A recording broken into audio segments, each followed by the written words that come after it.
Tersebutlah seorang pria bernama Niman, asal Dusun Segaran Dues, Desa Andungsari, Tiris, Probolinggo, Jawa Timur.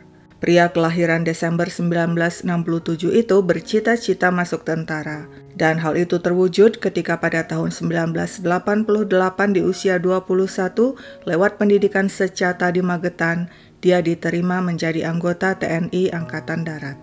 Setelah 10 tahun menjadi tentara, pada 1998 Niman menikah dengan gadis pilihannya, Siti Nurjanah, tentunya dengan seizin komandan dan kesatuan. Awalnya pernikahan Niman dan Siti bahagia, terlebih ketika mereka dikaruniai 2 anak laki-laki. Tapi lambat laun mulai timbul friksi di sana-sini. Niman dan Siti kerap beda pendapat, tapi yang paling parah, Niman sangat cemburuan. Mestinya Pak Sutri saling percaya, tapi tidak bagi Niman. Dia kerap curiga pada teman-teman istrinya, juga cemburu jika istrinya beraktivitas. Siti berusaha menolerir dan memaklumi sifat sang suami, tapi setelah bertahun-tahun, dia akhirnya menyerah, tidak kuat lagi. Pada September 2009, setelah 11 tahun menikah, keduanya pun pisah ranjang dan pisah rumah. Siti tinggal di Dusun Komalang, Desa Ranu Agung, Tiris, Probolinggo, sedangkan Niman tinggal di rumah orang tuanya di Dusun Segaran Dues, Desa Andungsari, juga di Kecamatan Tiris. Mereka tidak bercerai dengan berbagai pertimbangan, antara lain karena pekerjaan Niman sebagai anggota TNI Angkatan Darat. Saat itu Niman sudah berpangkat Sersan Mayor atau Serma dan bertugas di Koramil 0820-12 Keraksaan Probolinggo. Meski sudah pisah rumah dan menjalankan aktivitas masing-masing, Serma Niman ternyata belum bisa menghilangkan rasa cemburunya pada sang istri. Dia kerap mengintai kegiatan Siti.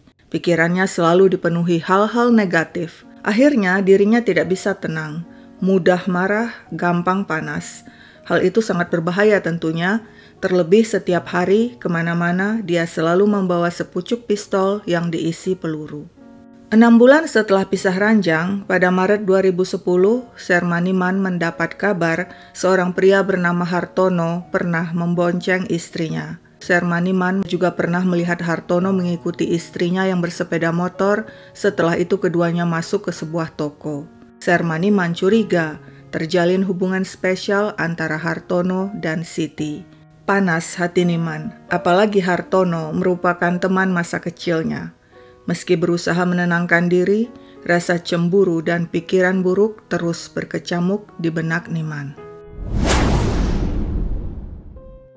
2 bulan kemudian pada Senin sore 10 Mei 2010 dengan bersepeda motor di tengah hujan, Serma Niman berangkat dari rumah dengan tujuan menjenguk istri dan anak-anaknya yang tinggal di Dusun Komalang, Desa Ranu Agung. Di tengah jalan, Serma Niman melihat Hartono bersepeda motor. Emosinya langsung tersulut. Dia kejar pria itu dan menghadangnya. "Ada apa?" tanya Hartono. "Aku mau bicara," kata Serma Niman, lalu mengajak Hartono pindah tempat sekitar 300 meter ke kebun kopi milik seorang warga. Di tengah kebun kopi, Serma Niman mengeluarkan unek-unek yang selama ini dipendamnya. "Kenapa kau selalu menggoda istriku?" Hartono tidak terima. Dia protes, marah. Serma Niman meraih pistol dari saku celananya dan dor, langsung menembak Hartono tepat di dada. Pria itu terpental ke belakang lalu jatuh ke tanah, tewas. Serma Niman menyeret jasad Hartono ke Sungai Salak yang berada di dekat situ. Dia taruh jasad Hartono di pinggir sungai dan menutupinya dengan daun pisang. Dia juga memindahkan sepeda motor Hartono ke pinggir sungai. Kemudian Serma Niman pulang ke rumah orang tuanya dengan bersepeda motor. Dia ambil golok dan karung, lalu sekitar pukul 6:30 malam menuju kebun kopi. Usai memarkir motornya di sana, dia berjalan kaki ke Sungai Salak. Jasad Hartono masih berada di tempat semula di tepi sungai, ditutupi daun pisang. Serma Niman langsung beraksi. Pertama, dia lepaskan seluruh pakaian Hartono. Kemudian dia potong-potong jasadnya dengan golok menjadi 9 bagian. Setelah memasukkan potongan-potongan itu, termasuk kepala, ke dalam beberapa lubang, dia ceburkan sepeda motor, jaket, dan helm milik Hartono ke dalam sungai. Sebelum pukul 4 dini hari Selasa 11 Mei, pekerjaannya tuntas, dan dia pun pulang ke rumah dengan bersepeda motor.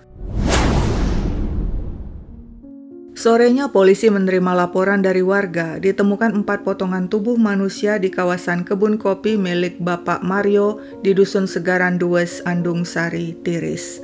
Ketika petugas dari Polsek Tiris dan Polres Probolinggo tiba di TKP, mereka lihat potongan-potongan tubuh manusia itu tidak lengkap dan ditemukan di 3 lubang.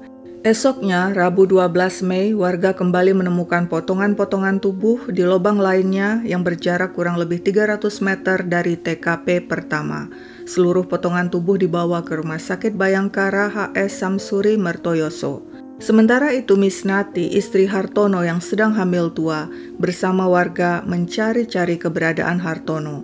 Ketika mereka mendengar informasi tentang penemuan potongan tubuh pria dan mendatangi rumah sakit untuk melihatnya, mereka membenarkan potongan jasad itu adalah Hartono. Siapa yang begitu kejam membunuh dan memutil Hartono?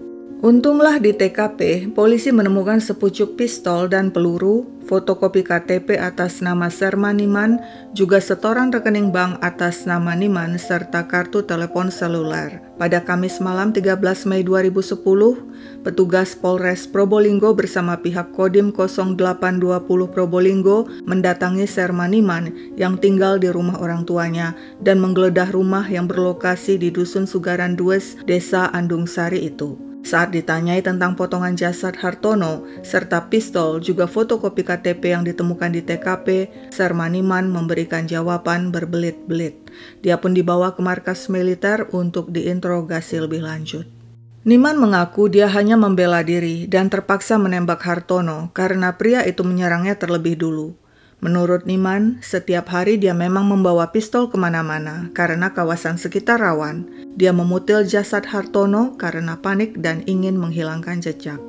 Rekonstruksi dilakukan di TKP kawasan kebun kopi di Dusun Segaran Dues.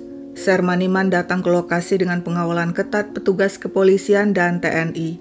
Tangannya diborgol. Dia mengenakan baju tahanan militer berwarna oranye dan memakai penutup kepala. Rekonstruksi menunjukkan betapa sadis Serma Niman memutil jasad Hartono. Pada saat kejadian, Hartono ternyata sedang dalam perjalanan pulang setelah mengisi pulsa di sebuah konter HP. Serma Niman kemudian menghadangnya. Menurut Niman, dia hanya ingin bicara baik-baik dengan Hartono dan memperingatkan agar Hartono tidak mengganggu istrinya. Tapi pria itu malah menantang dan menyerang terlebih dulu dengan celurit. Akibatnya untuk mempertahankan diri, Niman refleks mengambil pistol dan menembak Hartono. Tembakan mengenai dada Hartono tepat mengenai paru-paru hingga menembus punggung. Akibatnya Hartono tewas seketika. Setelah melihat Hartono tewas, Niman mengaku sempat menyesal dan menangis. Saya lalu pulang, terus sholat maghrib dulu. Setelah itu Niman kembali ke TKP dan memotong jasad Hartono dengan golok jadi 9 bagian. Pekerjaan Niman cukup berat. Dia masukkan sebagian potongan ke dalam karung, lalu memanggulnya ke atas bukit kebun kopi, sedangkan potongan-potongan lainnya dia tinggalkan di tempat semula. Setiba di atas bukit, dia menggali lubang dan memasukkan potongan ke lubang itu. Kemudian dia turun untuk mengambil potongan-potongan lainnya yang tertinggal dan kembali naik ke atas bukit, lalu memasukkan potongan-potongan itu ke 3 lubang, sedangkan 1 lubang lainnya untuk mengubur pakaian Hartono. Jadi total ada 5 lubang. Saat itulah tidak sengaja Serma Niman meninggalkan antara lain pistol, fotokopi KTP, dan slip setoran rekening bank atas namanya. Ketika rekonstruksi berlangsung, petugas cukup kewalahan. Meski jaraknya tidak begitu jauh, tapi medan cukup berat sampai-sampai ada petugas yang jatuh dan terpeleset. Persidangan kasus pembunuhan Hartono digelar di Pengadilan Militer Surabaya. Serma Niman duduk sebagai terdakwa. Menurut kesaksian sang istri Siti Nurjanah, Niman terlalu cemburu, bahkan kerap memukul kepala Siti, juga mengancam akan membacok Siti. Hal itu bikin Siti senantiasa tertekan dan ketakutan, sehingga akhirnya mereka pisah ranjang. Karena sikap cemburunya itu jugalah akhirnya Serma Niman membunuh Hartono yang dituduhnya punya hubungan dekat dengan sang istri Siti.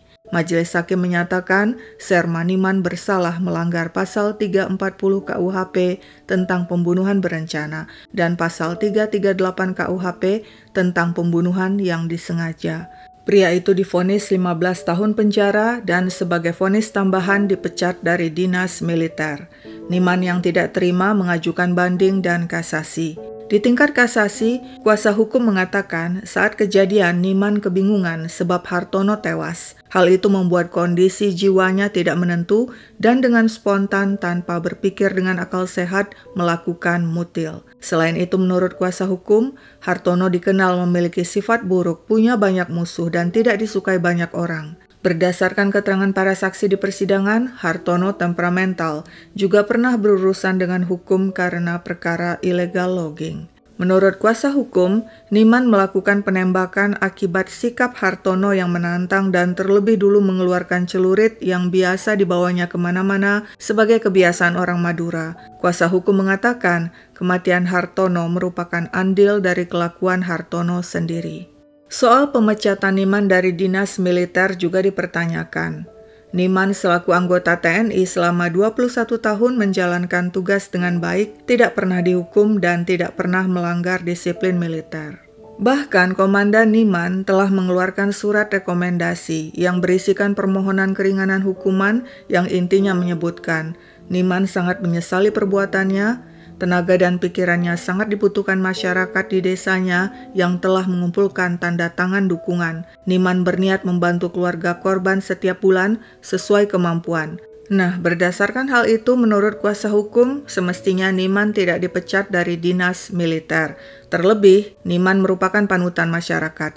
Fakta-fakta itu disampaikan langsung oleh beberapa warga, termasuk tokoh masyarakat, kepala desa juga camat yang mewakili masyarakat di beberapa desa di Probolinggo dan Jember. Mereka mengatakan keberadaan Niman sangat dibutuhkan warga karena selama ini Niman sebagai pelindung, juga pemrakarsa pembangunan jalan tembus 3 desa antara Andung Sari, Jambesari dengan Kecamatan Tiris, Kabupaten Probolinggo, serta Kabupaten Jember. Dengan dipenjaranya Niman sangat merugikan dan meresahkan masyarakat desa karena tingkat kriminalitas di daerah jadi meningkat sebab tidak ada lagi orang yang disegani dan ditakuti para penjahat.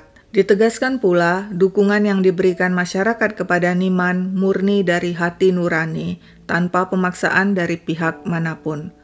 Menanggapi pembelaan tersebut, Majelis Hakim Mahkamah Agung menegaskan tidak ada alasan-alasan yang dapat dipertimbangkan untuk membatalkan vonis Niman sebab tindak pidana yang dilakukannya tergolong sadis dan tidak berperi kemanusiaan. Pada akhirnya, Majelis Hakim menolak permohonan kasasi. Hukuman Niman tetap tidak berubah, penjara 15 tahun dan dipecat dari dinas militer. Demikianlah minggu berganti bulan, berganti tahun. Niman meringkuk di rutan Keraksaan sebelum dipindah ke lapas Porong di Sidoarjo.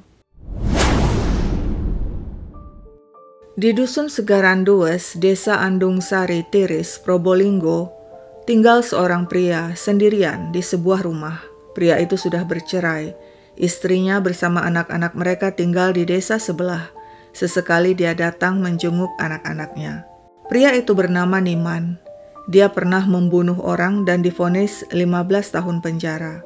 Seharusnya dia bebas tahun 2025. Tapi kenyataannya pada tahun 2017 setelah menjalani hanya 7 tahun penjara, dia mendapat remisi dan bebas. Niman kembali ke desanya, hidup tenang di sana, bahkan sudah menunaikan ibadah haji.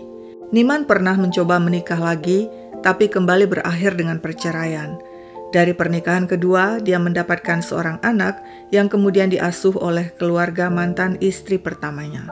Kini Niman fokus hidup bertani, juga beternak ayam potong dan petelur. Warga sekitar mengenalnya sebagai sosok yang rajin, juga memiliki jiwa sosial tinggi. Tampaknya Niman sudah bertobat. Benarkah? Warga geger. Pada Sabtu 23 April 2022, seorang pria ditemukan tewas bersimbah darah di area kebun kopi di kawasan Dusun Segaran Dues, Desa Andung Sari, Probolinggo.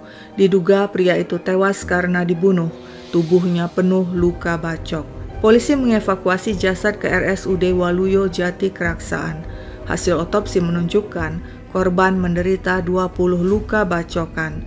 Luka paling parah di bagian leher yang membuat korban tewas. Siapa pelaku pembunuhan dan apa motifnya? Polisi memulai investigasi dan menanyai berbagai pihak. Sekitar 2 minggu kemudian, pada 10 Mei 2022, polisi mendapat informasi dari nomor telepon tidak dikenal yang menyebutkan identitas pelaku yang ternyata telah melarikan diri ke Jember.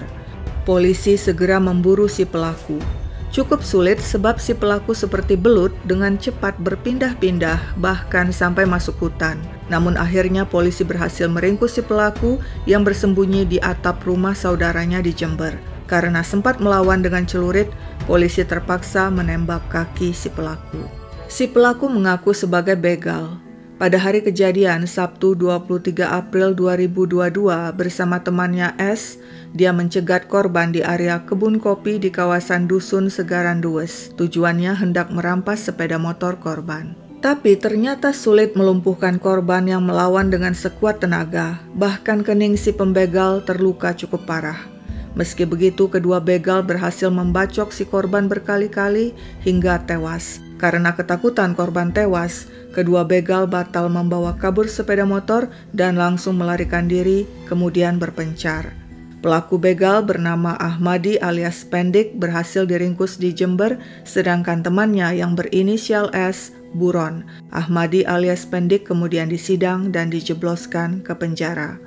Korban pembegalan adalah Niman. Sama seperti Hartono yang tewas ditembak dan dimutil di kebun kopi, Niman juga tewas di kebun kopi, dibegal dengan 20 luka bacokan. Dia meninggal di usia 54 tahun. Demikianlah akhir kisah Niman. Sungguh tak bisa ditebak kapan datangnya karma. Sekian dulu ceritaku, sampai jumpa kapan-kapan.